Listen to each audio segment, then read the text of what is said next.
Hello.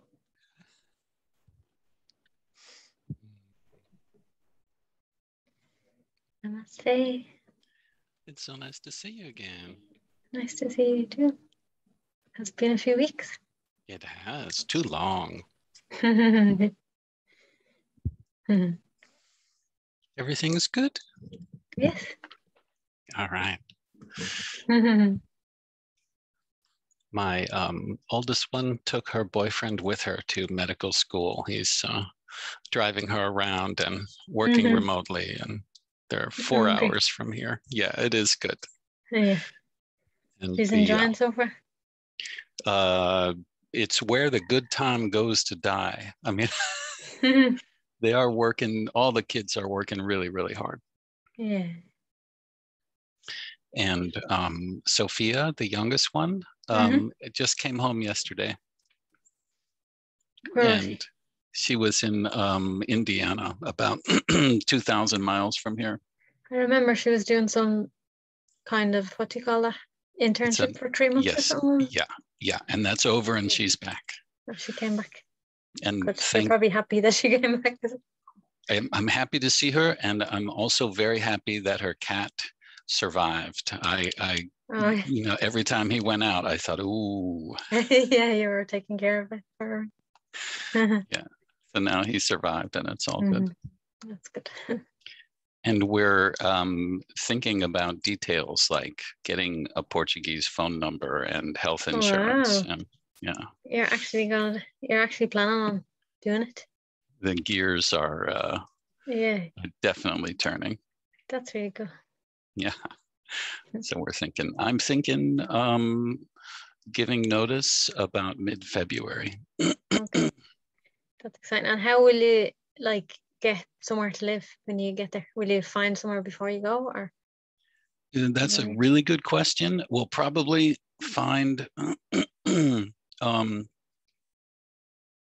we think we can come very close to picking a place, but we'll probably, wherever we choose, we'll stay for 3 to 6 months and use the time to explore more of the country. So it's going to be an interim thing regardless.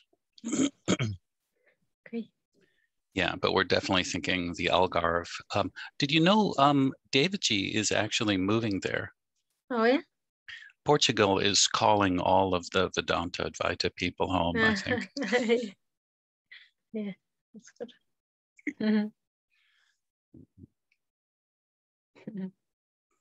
So we're on chapter 34, if I'm not mistaken. Yeah, did we read some of 34 or not? No, not to my recollection. Okay. I like the title. All is Brahman, the self is all, and the greatness of the I am Brahman certitude. I like that. It's not even saying the greatness of the I am Brahman. It's the greatness of the I am Brahman certitude. You know, I just like that. Let me just check and see that this is the really, really long one. Yeah. Because I guess the difference is the greatness of the I am Brahman. It's just you just are that all the time anyway. But the greatness of the I am Brahman certitude, that's more for this world and all, isn't it?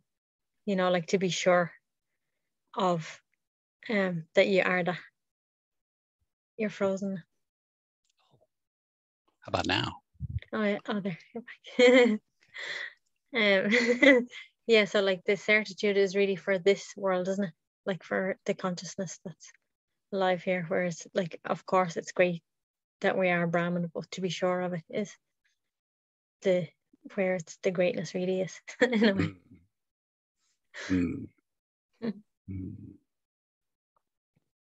Because we're it anyway. You know, we're it anyway.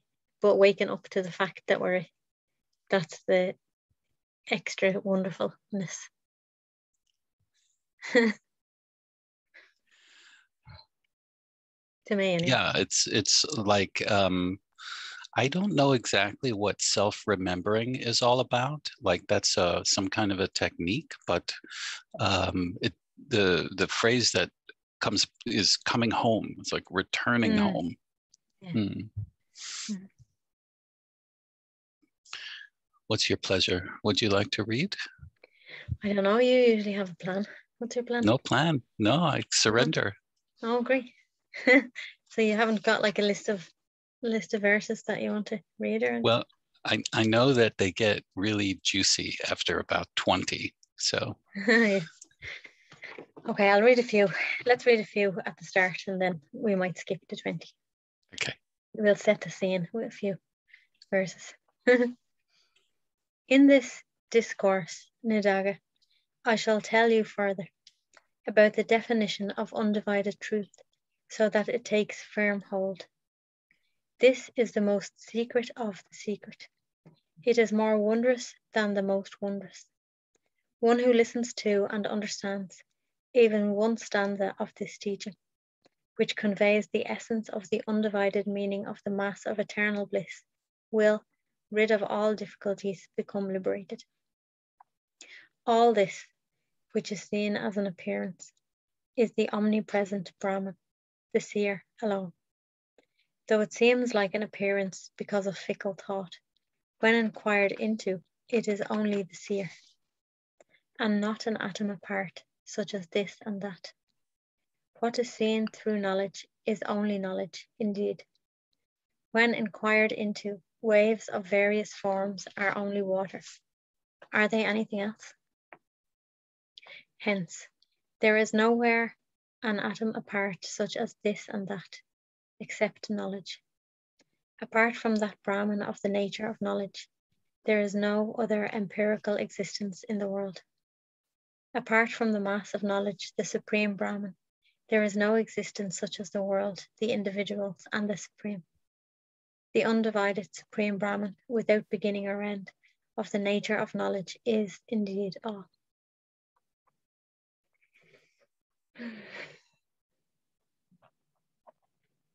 The world and individuals, seemingly real, are nothing apart from the reality, Brahman, and not a whit different from Brahman, which is that alone. This is the truth. There is no doubt about this. The supreme Brahman, which is existence alone, is ever our true nature. The true nature of the world and such is a superimposition on the supreme Brahman, which is that alone. I love that. Not a whit different. I just think like the choice of words, it might not be the choice of words, necessarily, because it's like depends on the translation.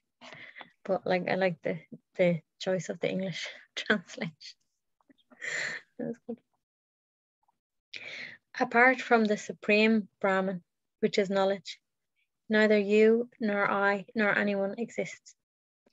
Without the supreme Brahman, which is knowledge, there is no multitude of appearances like the body and such. Without the supreme Brahman, which is natural knowledge, there is no reality, unreality, or reality, unreality. Without the supreme Brahman, which is knowledge, there are no divisions such as the supreme, the individuals, and the world. Apart from Brahman, the shining knowledge, there is neither duality nor non-duality. Without Brahman, the luminous knowledge, there is neither darkness nor light, nor is there space. Apart from Brahman, the untainted, there is neither the great nor the trivial, nor anything else. Apart from Brahman, the clear knowledge, there is nothing that is seen as an illusion.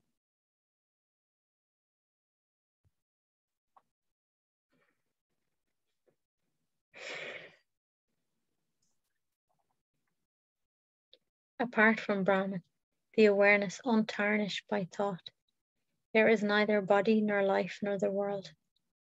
Apart from Brahman, the unsullied awareness, there is neither cause nor effect.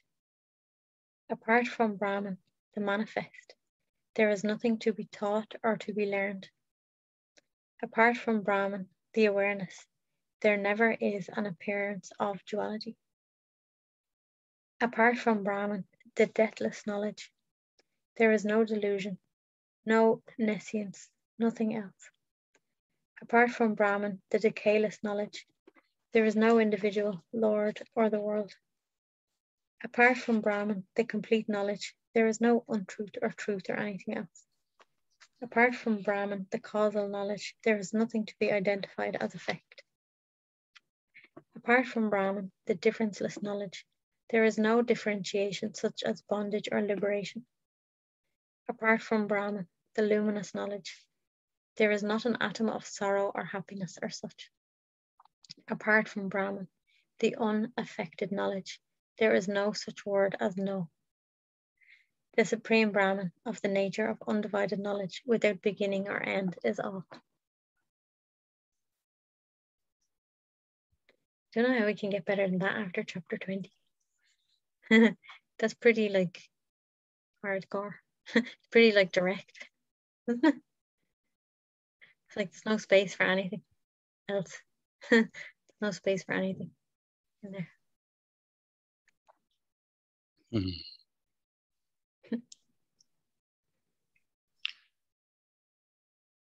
Shall I read a bit? Sure. So this is verse 10. What manifests as this is of the nature of Brahman. What manifests as I is of the nature of Brahman. What is known as that is of the nature of Brahman. What is understood as something apart is of the nature of Brahman. What is seen as established is of the nature of Brahman. What is seen as not established is also of the nature of Brahman. What is seen as which is of the nature of Brahman. Everything at all times is of the nature of Brahman.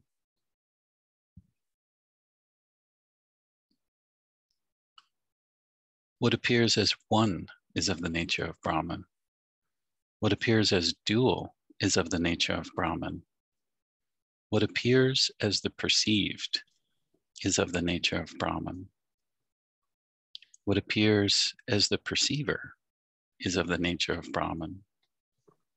What appears as sorrow is of the nature of Brahman. What appears as joy is of the nature of Brahman. What appears as partless is of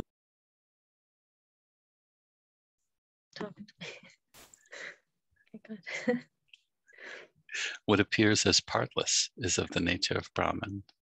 What appears as diverse is of the nature of Brahman.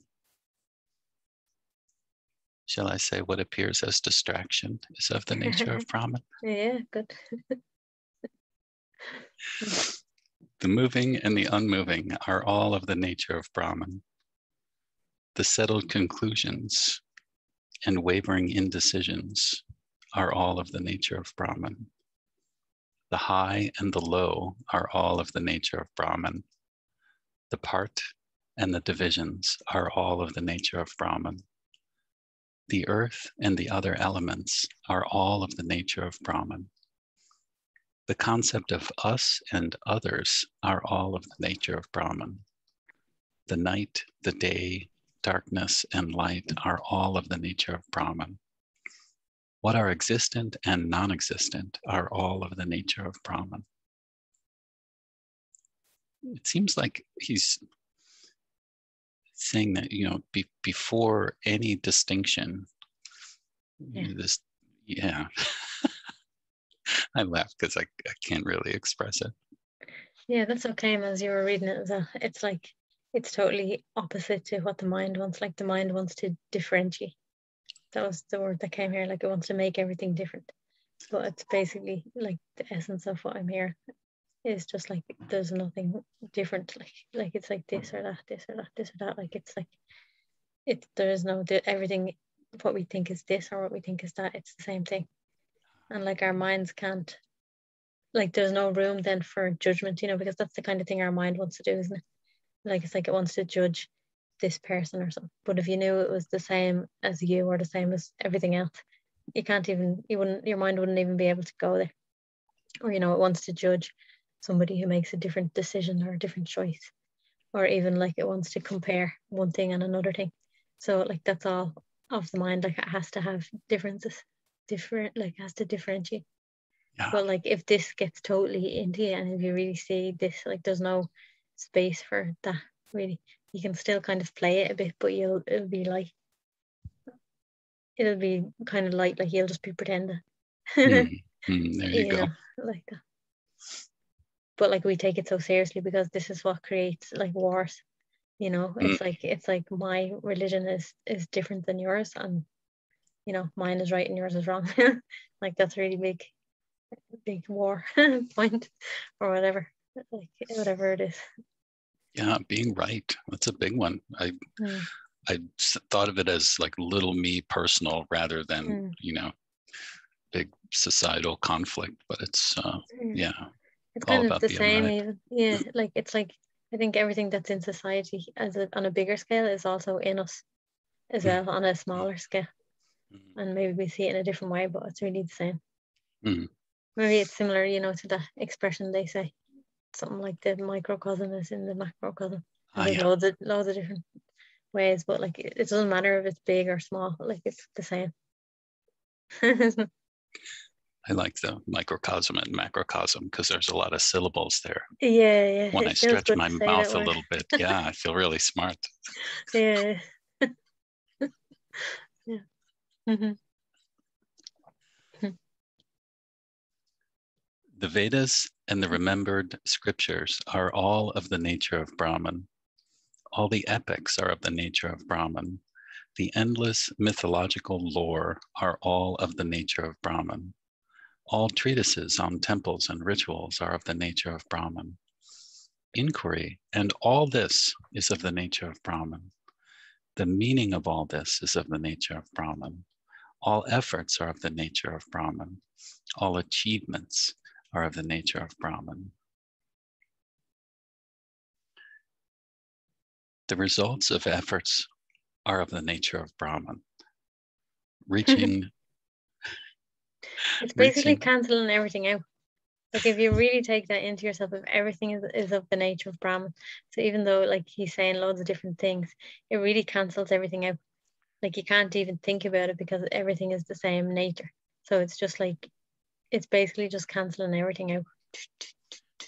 This is like Rubu's way of like doing some mad karate or something. He's karate chopping our minds. Yeah, I think of it as, one of those old cartoons where, the rug gets pulled out and the character is just spinning there. Yeah.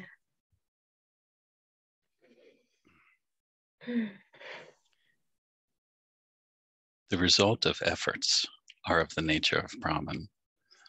Reaching a guru, true guru, is of the nature of Brahman. The listening to the crest of the Vedas is of the nature of Brahman. Intelligent reflection is of the nature of Brahman. All helpful mental attitudes are of the nature of Brahman. The absorption state and its experience are of the nature of Brahman. Liberation attained without impediment is of the nature of Brahman. Everything at all times is of the nature of Brahman.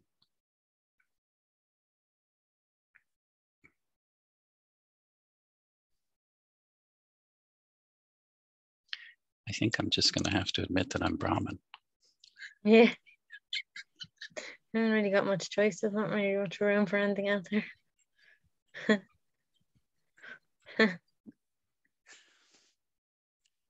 Brahman it is that appears as illusion. Brahman it is that appears as the great Lord. Brahman it is that appears as thought. Brahman it is that appears as the individual. Brahman it is that appears as the world too. Brahman it is that appears as all. There's not a thing apart from Brahman. All things that are manifested are Brahman indeed. Brahman it is that appears as the Trinity too.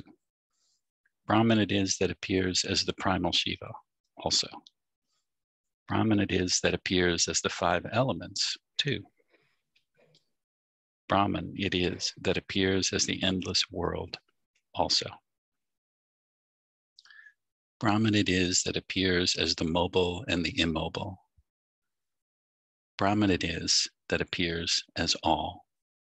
There's not a thing apart from Brahman. All things that are manifested are Brahman indeed.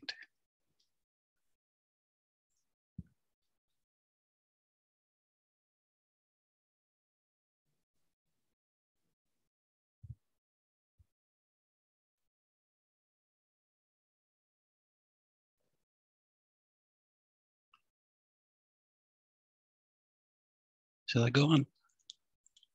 Mm-hmm. In the domain of ignorance, the one Brahman will appear as the endless variety of individuals, the Lord, and world. If the domain of knowledge comes into view, the expanse of the world and individuals will appear, as of the nature of the Immaculate Supreme. Even if a rope appears in the domain of ignorance as a snake or some such form, when the domain of knowledge comes into view, is it not indeed only the rope and nothing else?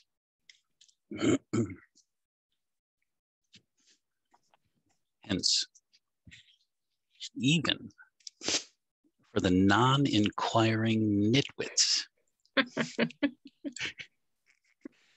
undivided, perfectly full Brahman appears as the elements and other varieties of things. For the courageous who have inquired completely, all this appearance, which seems to be differences, is only the partless, undivided Supreme Brahman. Noble sage, there's not an iota of doubt about this. Is there any doubt about what the great Lord has told me? Does this give us like what's the word now, license to call people who don't inquire nitwits? I think it does. Like I think like if Ribu can call people nitwits, just like if someone you can see that they're not questioning what they're saying, it's like you're such a nitwit. No. That's actually a thing that like I kind of have a kind of memory that people used to say that in Ireland more, like you nitwit. Have you heard people saying nitwit? Not frequently, but it comes sometimes. Yeah. I think I've heard it.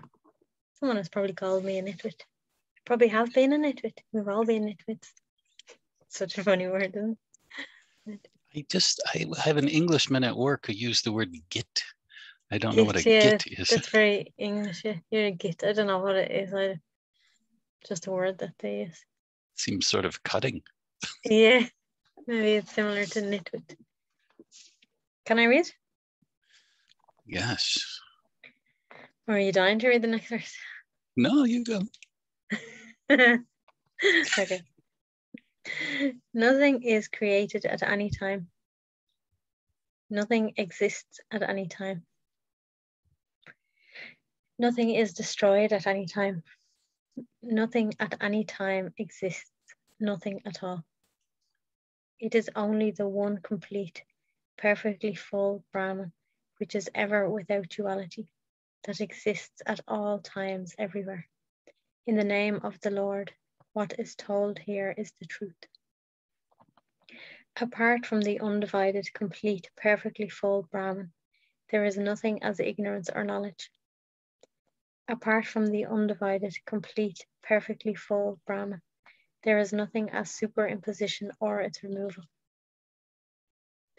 Apart from the undivided, complete, perfectly full Brahman, there is no world or individuals or supreme or any such thing.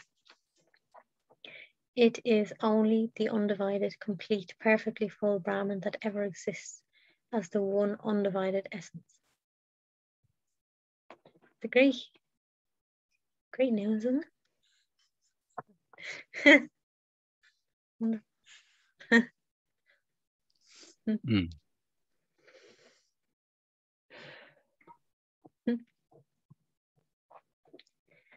Apart from the undivided, complete, perfectly full Brahman, there is not a trace of anything. Not a trace, not a trace. It is only the undivided, complete, perfectly full Brahman. That is all the endless multiplicity of individuals, the Lord and the world. It is only the undivided, complete, perfectly full Brahman that is ever our real nature. It is only the undivided, complete, perfectly full Brahman that is ever your natural self.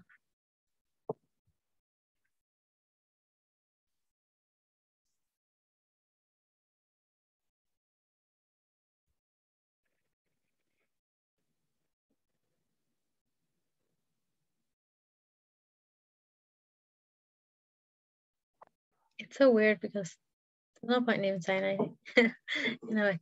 But like, it's like, it sounds so far-fetched in a way, you know, because we're all seeing a world. But then at the same time, it's very easy to confirm it. Like, you know, like it's very simple to just recognize.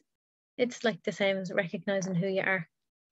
And then it's very obvious then that everything else is just a kind of an idea within that. Like, it's not really there, you know, it's not really here or there. It's just like some kind of like distant sense that's false, like within yourself, you know, and it's kind of very simple to recognize that, really.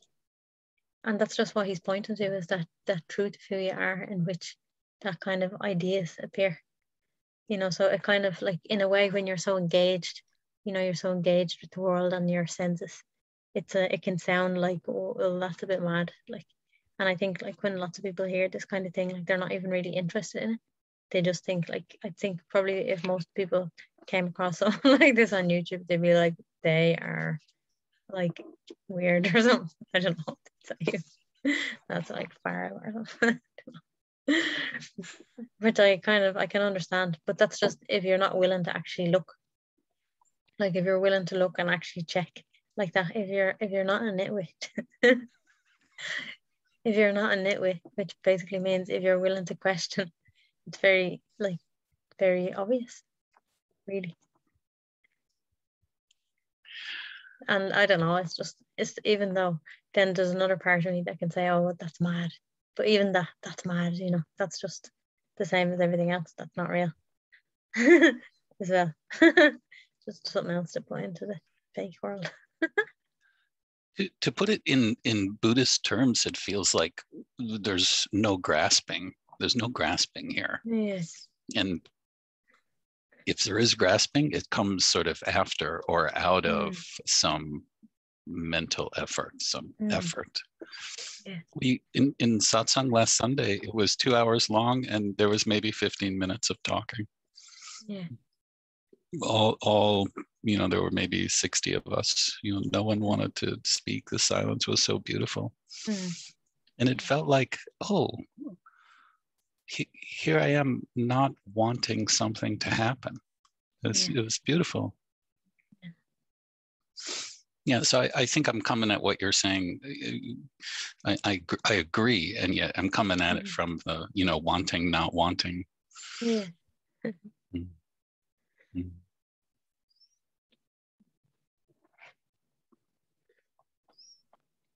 The originless, undivided, supreme Brahman is the nature of the self. It is the nature of the self that is the nature of the differenceless, supreme Brahman. This identity, expressed without a difference, is the undivided meaning, made known by the great aphorisms unanimously. Hence, all seekers after liberation should ever have the certitude, I am Brahman.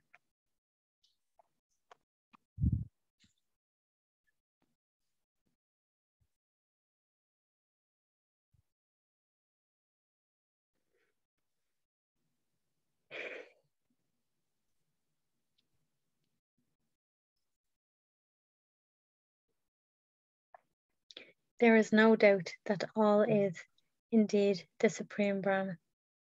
There is not an iota of doubt about this, that I am that. There is no doubt that this is the meaning of all the Vedas. There is no doubt that this is the experience of all. There is no doubt that this is what indeed Shiva said. There is no doubt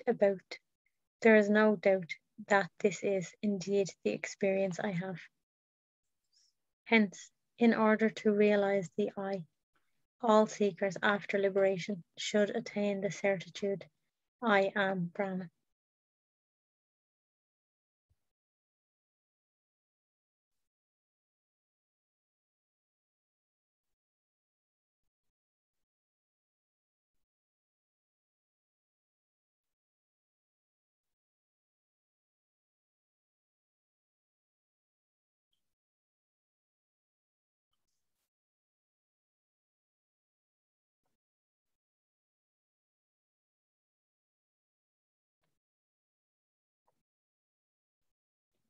Of what avail is saying it in so many ways?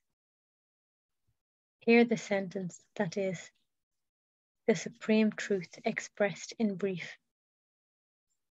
All the seeming illusory appearances are only the undistorted substratum, Brahman, and not even the least thing is apart therefrom.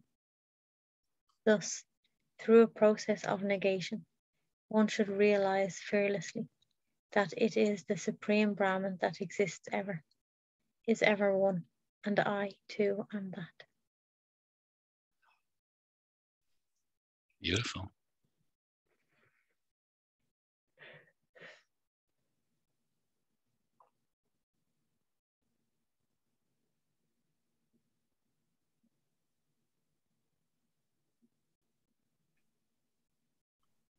There definitely is a sense of awe and wonder. Like, Mm. and it's beautiful. It's beautiful to indulge in that. It comes and goes, right? The differentiation by the intellect that all this is separate, and I indeed am separate, and the Supreme Brahman is separate, can be uprooted only by the complete, steadfast, undivided certitude that all is the undivided Supreme Brahman. That indeed is myself, and I am that. The debilitating thought of differentiation cannot be easily removed by any kind of worship or action.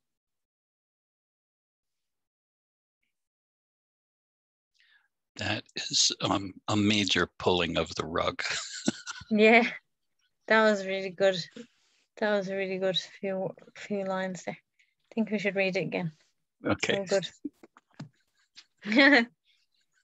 The differentiation by the intellect that all this is separate, and I indeed am separate, and the Supreme Brahman is separate, can be uprooted only by the complete, steadfast, undivided certitude that all is the undivided Supreme Brahman.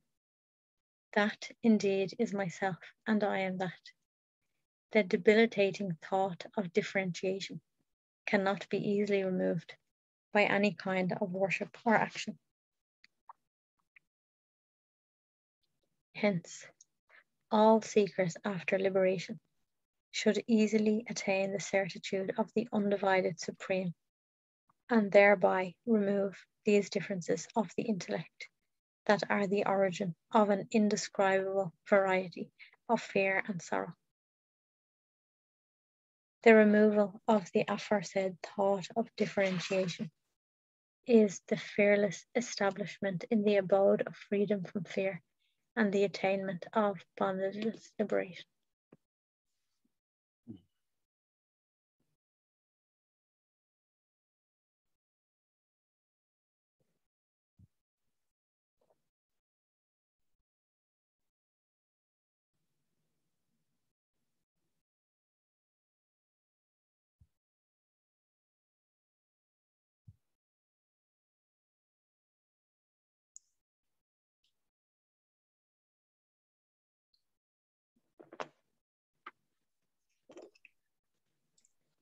I'm grinning so big because part of me is going, I love being right.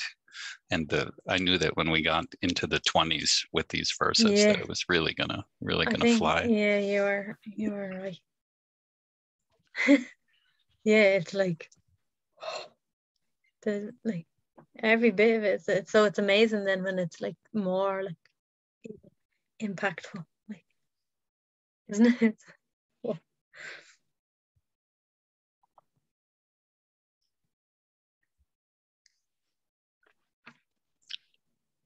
Will I read some, or shall we pause? Yeah, read them. Except for those who have attained the certitude of I am Brahman. Brahman is myself. I am all. The non-dual state of liberation, which is the undivided supreme Brahman, is not within reach.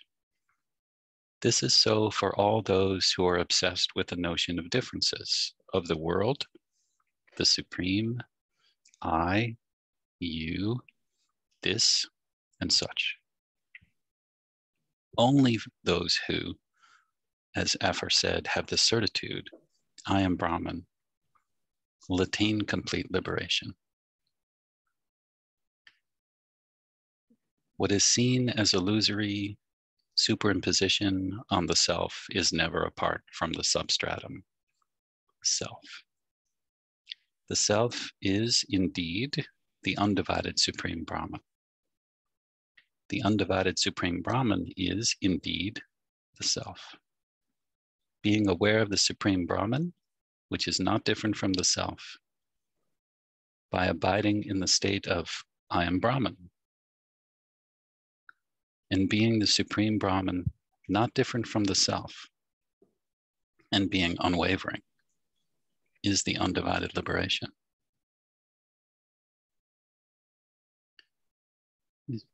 Being pretty transparent there, I'd say.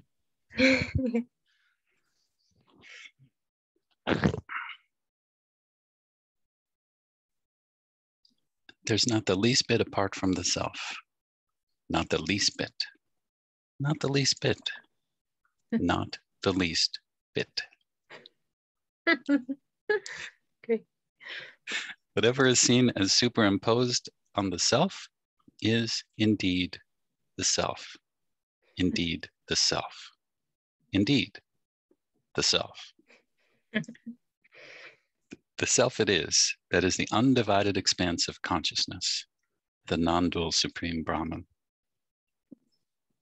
The self it is, that is the completely peaceful, undivided, complete, and perfectly full Brahman.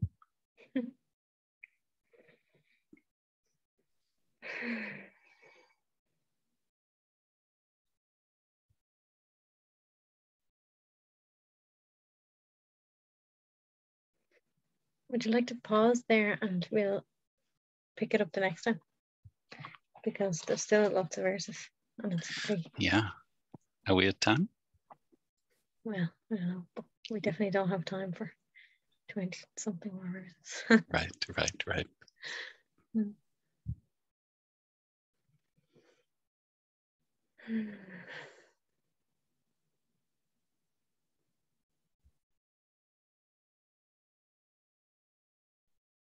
Such things time, remember?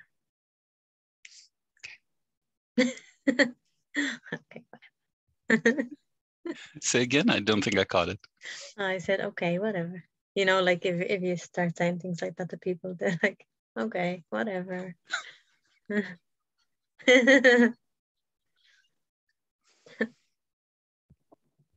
It's almost like you have to be kind of like quietly like that just within yourself, you know, because really it's not going to be accepted in the world because the world is differences, you know, and to believe that you're in the world is to see and believe in differentiation. So if you start pointing it out, like, I mean, nobody wants to hear you point it out.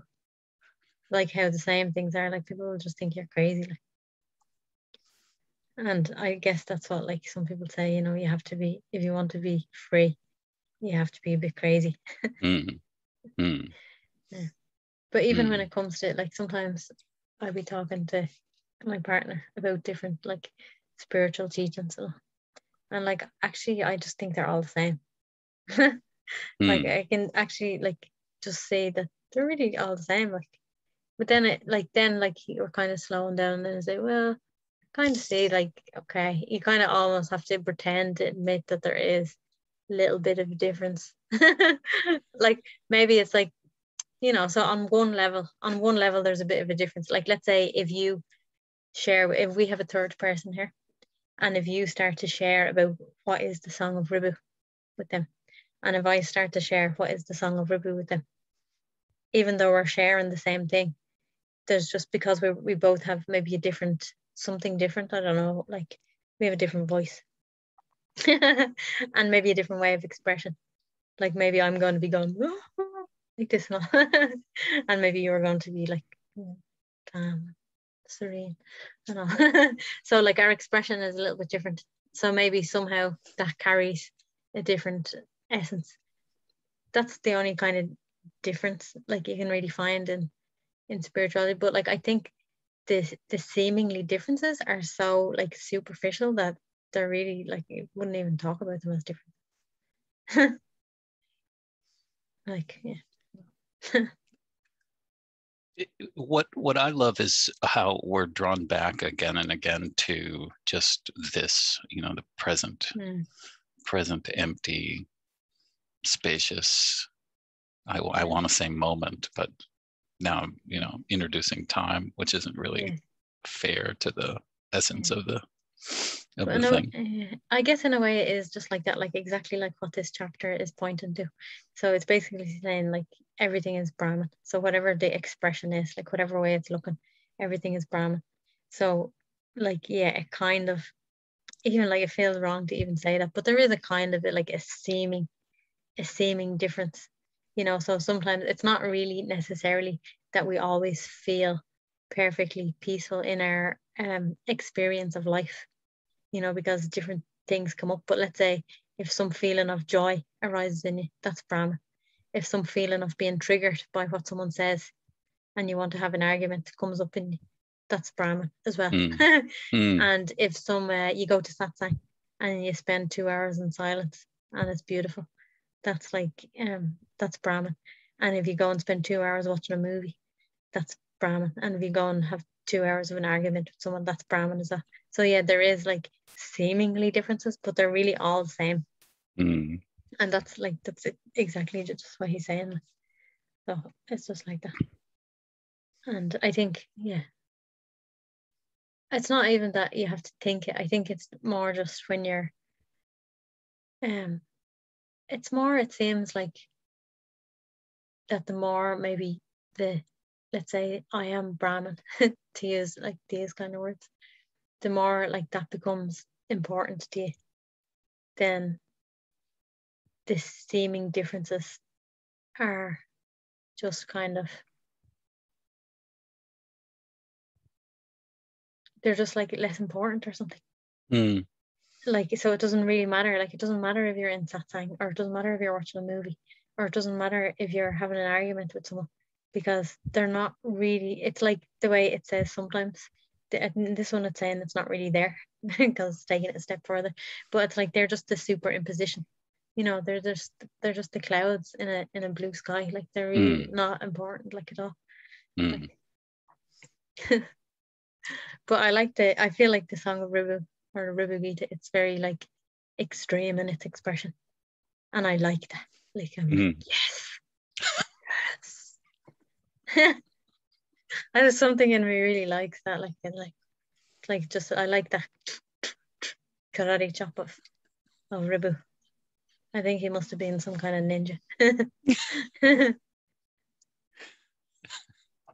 Well, definitely a mountain man, right? Wouldn't it be so cool to like sit with Ribu? I guess we do though, in a way.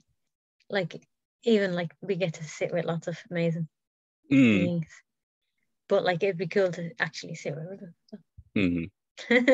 Maybe we did. Yeah, maybe we were Nadaga and his mates. For sure, or the assembled sages they refer to at the. Maybe we were the assembled sages. We were a bit slow. We had to come back. That's right. We had to come back and do it one last time. We had to hear like the same words again. The Song of Ribu. It's like, no, some part of us like, oh no, this again. He's gone like a million years, and like we have to sit through the same words again. And Ribu is sitting somewhere Like, yeah, finally this time they're gonna get it. This time, hopefully they'll hear me. Or else it'll be like 3021 and me and you will be here again. Next time I'll be a man. I'll be a man and you'll be a woman. Will you have a long white beard? Yeah, I'll have a long white beard and you'll have pink hair or something. We'll be reading the Song of Ribu to each other every lifetime until we get it. Oh. Well, How thinking we of can that join is, our Ribu. yeah. And well, thinking of that is so joyous. I'm willing to have it take that long if that's what it needs. Mm.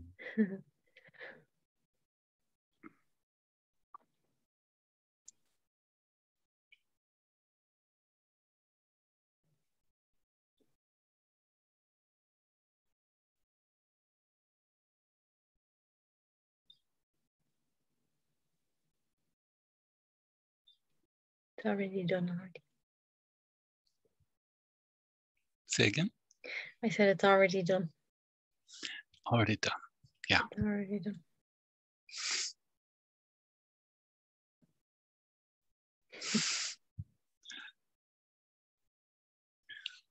So grateful that we could spend this time. Yes. Mm.